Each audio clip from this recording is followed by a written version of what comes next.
এই কমিশনারের গ্রেপ্তার ছাড়া আর কোনো অবকাশ নাই এবং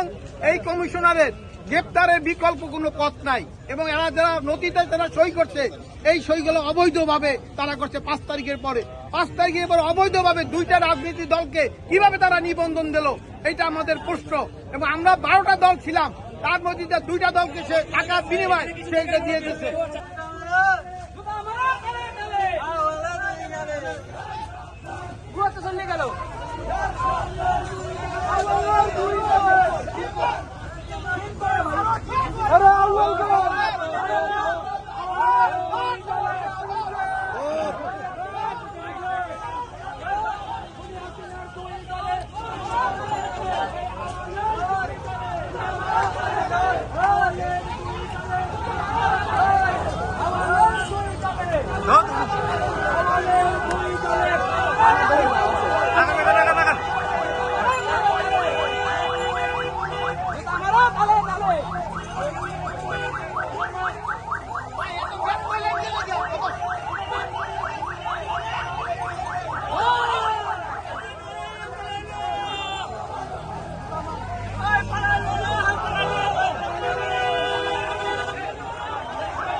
দুই গেলে